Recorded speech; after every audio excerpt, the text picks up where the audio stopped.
Hey everybody, it's Bukola from Beyond the Pattern, the podcast, coming to you with another short take.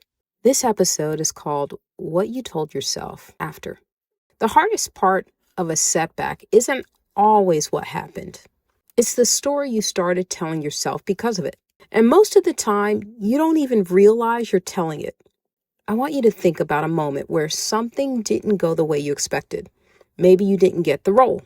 Maybe a relationship fell apart. Maybe you gave everything to something and it still didn't work out. Now, I want you to think about what you told yourself right after that. Not what you said out loud, what you said to yourself quietly. Because that's where the real pattern lives. You see, we spend so much time talking about what happened to us. The bad boss, the toxic environment, the person who did us wrong. And sometimes those things are real. They deserve to be named. But what we don't talk about as much is what we decided those experiences meant. You know, the story we told ourselves about us, about what's possible for us, about whether we're still worth betting on. I think most of us go through life with a quiet assumption that things are supposed to go smoothly. That if you work hard enough, do the right thing, stay in your lane, it'll work out. And then something happens that breaks that.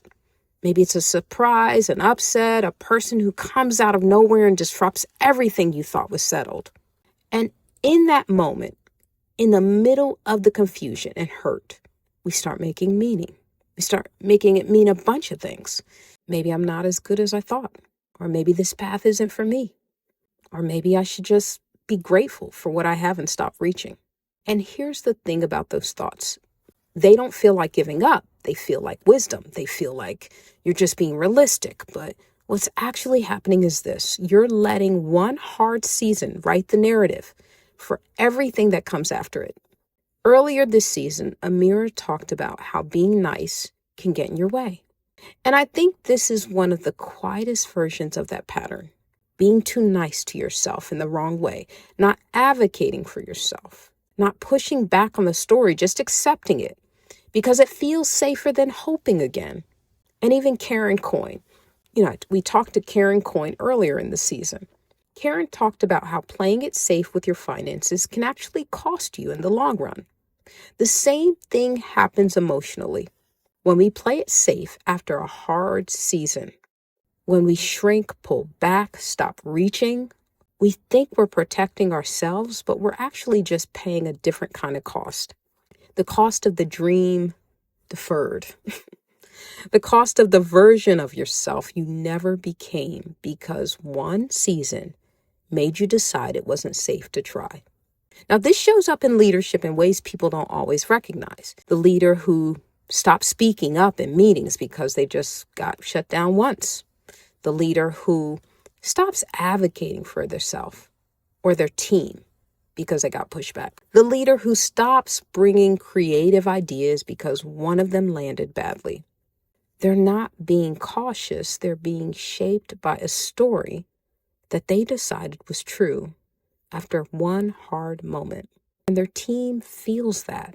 They feel the leader who used to be bold getting smaller. The voice that used to be clear getting quieter. And they feel the energy that used to pull people forward slowly going somewhere else. But it's not just at work. In your personal life, too, it shows up as the relationship you stopped opening up in, the goal you stopped talking about, the version of yourself you quietly put away because one experience made you feel like she wasn't safe to be anymore. I've seen people stop pursuing leadership roles because one promotion didn't come through. I've seen people stop investing in their growth because one program or one mentor let them down.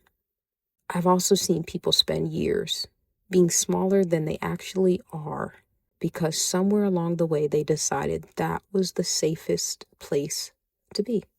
So how do you know when this pattern is running? The first signal is the quiet edit. You used to say, I want to lead a team one day. And at some point, it became, I'm fine where I am.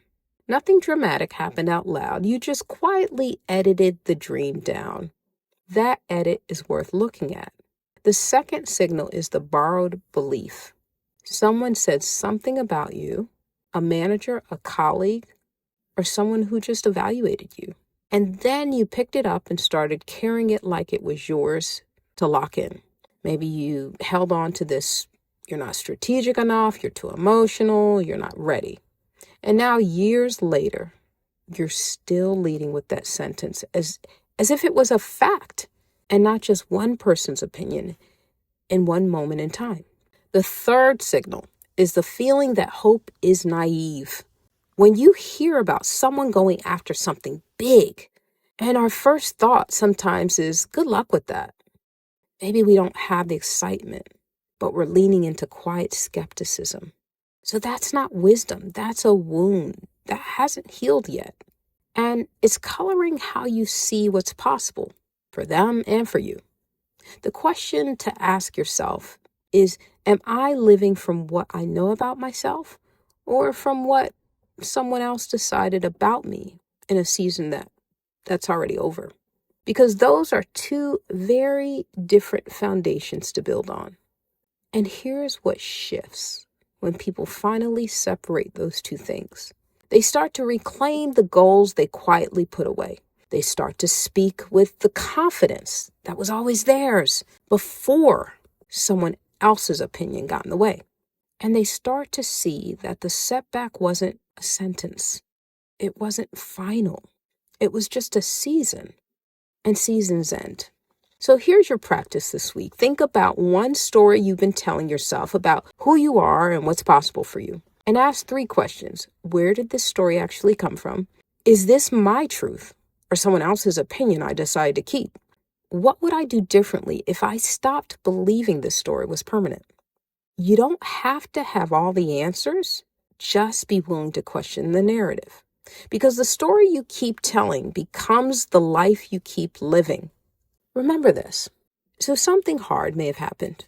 Maybe it's one person, maybe it was a whole season. And it changed something in you, the way you see yourself, the way you see what's available to you, the way you show up in rooms that used to feel like yours. But here's what I need you to hear. What happened to you is not who you are. What someone decided about you in one moment is not your permanent record. And the story you've been carrying since then, something you get to put down. Not because it wasn't real, but because it doesn't get to be the whole story. The setback was temporary. It was a season. It wasn't a final verdict or sentence. This week, I want you to find one story you've been carrying that belongs to someone else. Question it. Then come tell me what you found. LinkedIn or in the comments. I'm here. That's what this community is all about. So keep moving beyond your pattern. That's all I got today, everybody. Enjoy your week, and I'll talk to you soon. Take care. If this episode resonated, I'd love to hear from you. You can text or leave a voicemail at 404-828-0279. That's 404-828-0279. Or you can visit me at bukolaoguntala.com to send in a question, share your story, or explore coaching and speaking services. Whether you're leading a team or learning to lead yourself, I'm honored to be on this journey with you. And if you haven't already, hit follow or subscribe so we can keep growing together.